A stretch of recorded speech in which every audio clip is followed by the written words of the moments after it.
മണിപ്പൂരിൽ ബി.ജെ.പി. മുഖ്യമന്ത്രി ബിരേൻ സിംഗ് രാജിവെച്ചതോടെ പന്ത് പൂർണ്ണമായും കോൺഗ്രസിന്റെ കോർട്ടിലായിരിക്കുന്നു. കോൺഗ്രസ് മാത്രം മാസങ്ങളായി പറഞ്ഞുകൊണ്ടിരിക്കുന്ന ഒറ്റ കാര്യം, ലോകം ചുറ്റി നടക്കുന്ന പ്രധാനമന്ത്രി നരേന്ദ്രമോദി ഒരിക്കലെങ്കിലും മണിപ്പൂരിൽ വന്നു പോകണം എന്നുള്ളതാണ്.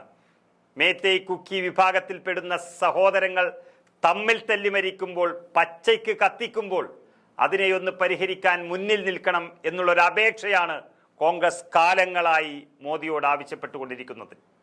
അതിന് കഴിയാത്ത നരേന്ദ്രമോദിയെ വെറുതെ വിടില്ല എന്നത് കോൺഗ്രസിന്റെ ഒരു ശപഥമായിരുന്നു.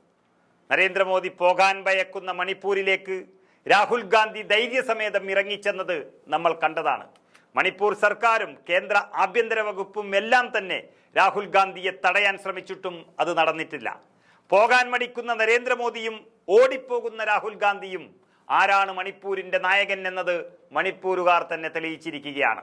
അതുകൊണ്ട് തന്നെ മണിപ്പൂർ മുഖ്യമന്ത്രി എൻ ബിരേൻ സിംഗിന്റെ രാജിക്ക് പിന്നാലെ ഒരു ഇഞ്ചു പോലും വിടാതെ അതിരൂക്ഷ വിമർശനവുമായി പ്രതിപക്ഷം രംഗത്ത് തന്നെയുണ്ട്. 2 വർഷത്തോളമായി വംശീയ സംഘർഷം നിലനിന്നിട്ടും സിംഗിനെ തുടരാൻ ബി.ജെ.പി. അനുവദിച്ചു എന്ന് കോൺഗ്രസ് പറയുന്നു. തൃണമൂൽ കോൺഗ്രസും മറ്റു പ്രതിപക്ഷ പാർട്ടികളെല്ലാം അതിരൂക്ഷമായ പ്രതിഷേധം നടത്തി.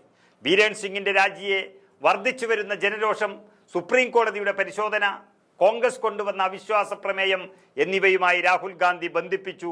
ആ രാജിയെ കണക്കുകൂട്ടൽ എന്ന് വിശേഷിപ്പിച്ച രാഹുൽ ഗാന്ധി നരേന്ദ്രമോദി മണിപ്പൂർ സന്ദർശിച്ച് സമാധാനം പുനഃസ്ഥാപിക്കാനുള്ള പദ്ധതിക്ക് രൂപം നൽകണമെന്നും ആവശ്യപ്പെട്ടിരിക്കുകയാണ്.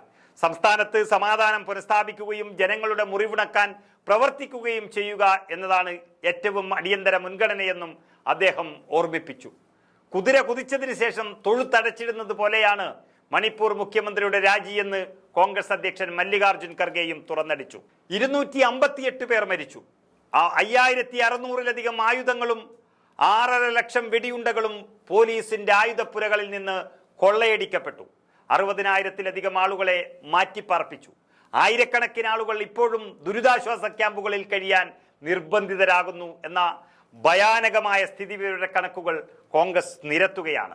2022 ജനുവരിയിലെ തന്റെ അവസാന തെരഞ്ഞെടുപ്പ് പ്രചരണത്തിനു ശേഷം നരേന്ദ്രമോദി മണിപ്പൂരിന്റെ മണ്ണിൽ കാലുകുത്തിയിട്ടില്ല.